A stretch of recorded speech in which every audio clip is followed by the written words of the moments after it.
अच्छी फसल हो तो।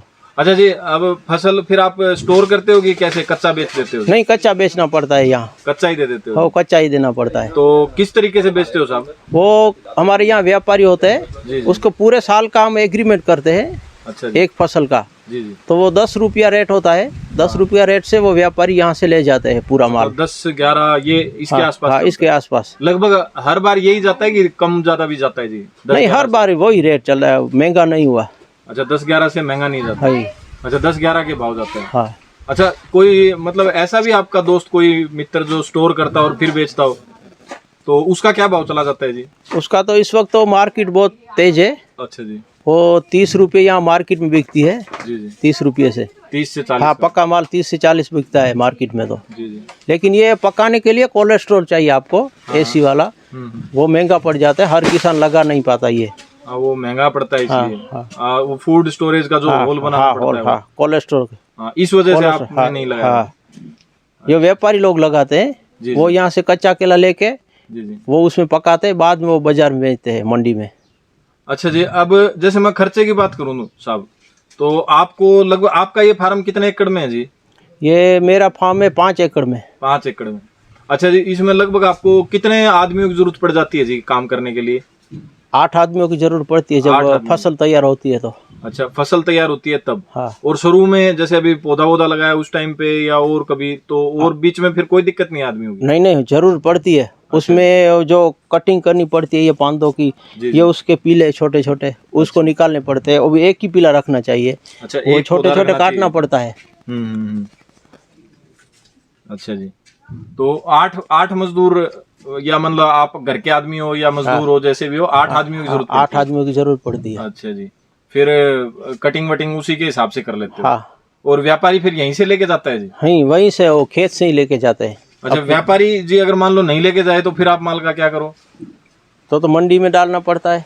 अच्छा, मंडी में डालना पड़ता है। हाँ। तो मंडी में क्या भाव मिलता है? मंडी में जो बाजार का रेट चलता है वही आता है। लगभग यही रहता है या कम ज्यादा? ना, कम ज्यादा रहता है। अच्छा। अब ज्यादा बाजार होगी तो ज्यादा मिलेगा, कम होगी लगी व्यापारी ले जाते हैं। मंडी में कितनी बार बेचा साहब? नहीं बेचा है, वहाँ से व्यापारी ले जाते हैं।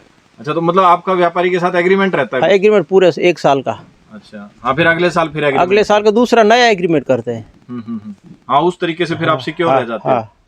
हाँ, तो मतलब एक तरीके से एग्रीमेंट वाली खेती अच्छी रहती है? अच्छी रहती है जी जी। क्योंकि माल ज्यादा जो निकलेगा तो व्यापारी खुद ले जाएगा। हाँ, मतलब ये खुद बार बार मंडियों में बेचने से बढ़िया है, मतलब आप व्यापारी के साथ एग्रीमेंट करके बेचो, व्यापारी ले जाएगा। वो जवाबदारी पूरी व्यापारी की होती है माल की। उसकी टेंशन अपनी सारी खत्म हो जाती है। खत्म हो जाती है। अच्छा जी, मंडी में आपके कोई दोस्त मित्र मंडी में भी बेचते हैं जी? हाँ, बेचते। तो उनका जी लगभग आप थोड़ा बहुत अंदाजा बता सकते हो, मोटा मोटा, कम से कम और ज्यादा से ज्यादा क्या भाव गया होगा जी? वो मंडी में तो इस वक्त तो 20-25 रुपया वो मिलता है, जा रहा है। हमको 10 रुपया मिलता है, लेकिन मंडी में इस वक्त बहुत बाजार तेज है। अच्छा, इसलिए 20-25 रुपया मिल रहा है मंडी में। और कम कम कितना हो जाता है जी? कई बार कम 7-8 रुपया हो जाता है, 5 रुपया भी हो जाता है। 5 भी हो जाता जब फसल बहुत हो जाती है और माल ज्यादा हो जाता है तो 5 रुपया भी मिलते हैं। हो सकता है फिर कोई खरीदे भी ना, ऐसा भी हो जाता है? हाँ, होता है। अच्छा जी, तो इस बात के लिए तो जी ठीक है, ये तो समझ में आ गई जी।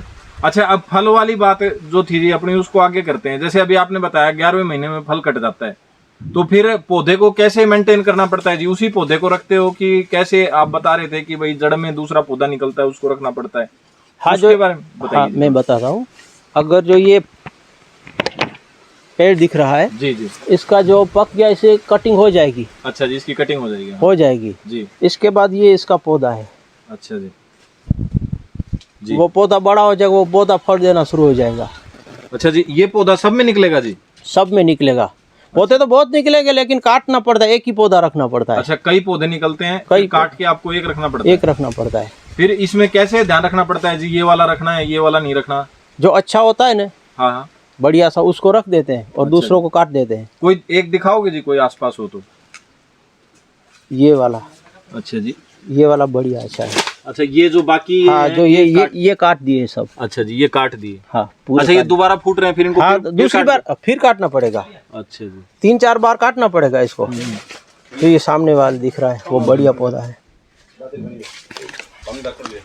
जो ये आपने छोड़ दिया है, इसकी कटाई हो गई है पेड़ की, समझ लो पहले। अच्छा जी। पहले इसकी कटाई हो गई। अच्छा, अब माला इसमें ऐसे लूम अपन ने काट लिया। पान भी काट दिया अच्छा, उसके, इसके पत्ते भी काट दिए। पत्ते भी काट दिए। ठीक है जी। और ये जो इसके छोटे पौधे हैं वो भी काट दिए। और ये रहा उसका रस उसको दे देगा। अच्छा, अब मतलब जो जड़ होगी वो सारी ताकत इसको मिल जाएगी। इसको मिल जाएगी। अच्छा जी। वो ये कुछ 5 महीनों में ये तैयार हो जाएगा। अच्छा, ये कितने दिन में फल देना शुरू कर देगा? ये 5 महीने के बाद अब फल लेना शुरू कर देगा। 5 महीने के बाद फल देना शुरू कर देगा।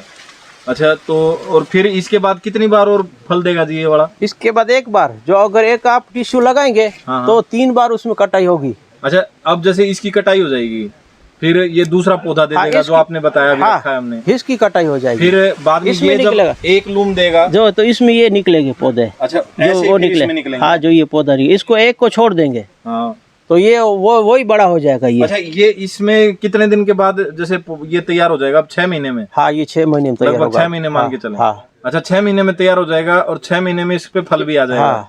फिर फल काटने के बाद इसको काट देंगे। हाँ। और इसके नीचे जो जमीन में ये पौधा है हाँ वो बड़ा होगा। अच्छा, ये पौधा बड़ा हो जाएगा। हाँ। फिर उसको रख लेंगे। हाँ, उसको रख लेंगे। अच्छा जी, तो फिर ऐसे फिर वो वाला पौधा कितने दिन में फल देगा जी? वो लास्ट वाला बता रहे हो आप, तीसरा? वो तीसरा उसको भी लगते तो 9 महीने है जी जी। 9 महीने के बाद ही वो फल देंगे। लेकिन 9 महीने के, अभी जैसे 6 महीने हैं तो 2-3 महीने इसमें गिने जाएंगे। इसमें गिने जाएंगे। अच्छा, ये पौधा कितने दिन का हो गया होगा जी अभी? अभी ये 2 महीने का होगा। हाँ, तो 2 महीने ये कम हो जाएंगे। हाँ, इसमें 2 महीने कम हो जाएंगे। अच्छा जी, तो अब लगभग अगर केले की पूरी फसल माने अपन तो कितने दिन की होती है जी? और 2.5 साल में 3 बार इसका जो कटिंग होगी। अच्छा, मतलब 2.5 साल की पूरी फसल हो गई और 2.5 साल में आपको 3 बार फल मिलेगा? हाँ, 3 बार फल मिलेगा। बाद में निकालना पड़ता है सब। अच्छा, बाद में निकालना पड़ता है। अच्छा, अब ये भी समझ में आ गया जी हमारे को कि किस तरीके से फल मिलता है और कैसे पौधे की कटिंग होती है। अच्छा जी, अब ये जो आपने जैसे पत्ते बीच में काट के डाल रखे हैं, ये किस तरीके से कितने टाइम पे काटने पड़ते हैं? इसका कोई विशेष समय होता है कि या कभी भी काट दो जी? नहीं, विशेष समय, जब जो पौधे का जो फल काट गया ना जी जी, इसका जो हमने काट लिया तो उसको पूरा पत्ते काटने पड़ते हैं। अच्छा, पूरे पत्ते काटने पड़ते हैं। सूख जाएगा, वहाँ पे गर्मी मिलेगी इस पौधे को। हाँ, धूप आएगी, फिर धूप आएगी और इसकी जो एनर्जी है वो इसको मिल जाएगी। ये सूखने लगेगा। अच्छा जी। अच्छा, जैसे अभी ये पत्ते आपने काट दिए जी, यहाँ पे डाल दिए बीच में, तो इन पत्तों को निकालोगे कि क्या करोगे? नहीं, निकालना पड़ेगा खेत से बाहर। खेत से बाहर निकालना पड़ेगा। अच्छा जी, मैं सोचा कि मल्चिंग के लिए खाद की तरह से यहाँ पे निकालना पड़ता है। इसका कोई यूज नहीं। फिर निकाल के क्या करोगे जी? कचरे में जाएगा कि कुछ काम? नहीं, उसका वो ऑर्गेनाइज खातर बने, कंपोस्ट करके। मतलब देसी खातर जो बोलते हैं, कैल्शियम मिलेगा उससे। एक जगह दूसरी फसल में काम है। एक जगह पे रख के वो सड़ जाएगा 1-2 साल में। अच्छा जी। इसके बाद वो ऑर्गेनाइज खातर हो जाएगा तैयार। फिर उस खाद को किस फसल में यूज करोगे? केले में? केले और किसी दूसरी फसल में भी यूज करते हैं। अच्छा जी, दूसरी में भी काम आता है। तो काफी चीजें साहब मैंने पूछी आपसे।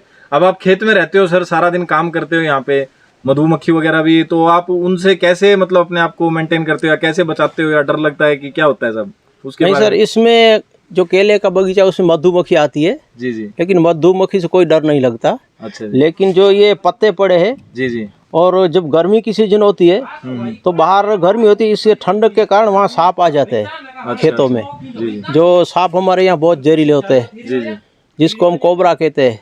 अच्छा जी। और दूसरे किस्म के भी सांप होते हैं, तो वहाँ पे आ जाते हैं सांप कई बार। फिर उनसे क्या डर नहीं लगता? नहीं, डर नहीं। जो सांप होते हैं बड़े, उसको तो हम पकड़ लेते हैं। अच्छा, उसको पकड़ के मारते नहीं है सांपों को हमें कभी, और पकड़ के वो जंगल में छोड़ देते हैं। अच्छा, आप हाथ से ही पकड़ लेते हो जी? नहीं, हाथ से नहीं पकड़ते। हाथ से पकड़ लेके एक हमारे पास एक डंडी होती है, डंडी से दबाकर उसको पाइप में डालकर वो वहाँ पे नदी है, जंगल है, वहाँ उसको छोड़ देते हैं। अच्छा जी। हाँ, ये चीज़ बहुत अच्छी लगी जी मेरे को गुजरात के आदमियों की, भाई, कि जो सांप वगैरह उनको आप मारते नहीं हो, आप छोड़ देते हो इधर से उधर लेके। ये एक तरीके से धर्म की बात होगी जी। नहीं, ये एक धर्म की बात हुई और एक पर्यावरण का भी हिस्सा है। जी जी। सांप को कभी मारना नहीं चाहिए, क्योंकि वो किसान का एक तरीके से मित्र होता है। जो चूहे और वगैरह कुछ जंतु हो तो उसको सांप खा जाता है। लेकिन हम तो डर के मारे उसको खेत से बाहर भेज देते हैं। सही सही। वरना ये खेत का रक्षक करते हैं, सांप है, खेत की रक्षा करते हैं। लेकिन किसान तो डर के मारे उसको तो दूर, क्योंकि जहरीला होता है। हाँ, सही बात। इसलिए हम उसको जंगल में छोड़ आते हैं। ठीक है, धन्यवाद साहब, आपने इतनी सारी जानकारी दी। तो कृषक मित्रों को अगर कोई सवाल होगा तो मैं आपका नंबर दे देता हूँ, ताकि वो आपसे पूछ सके। ओके। ठीक है जी, धन्यवाद साहब।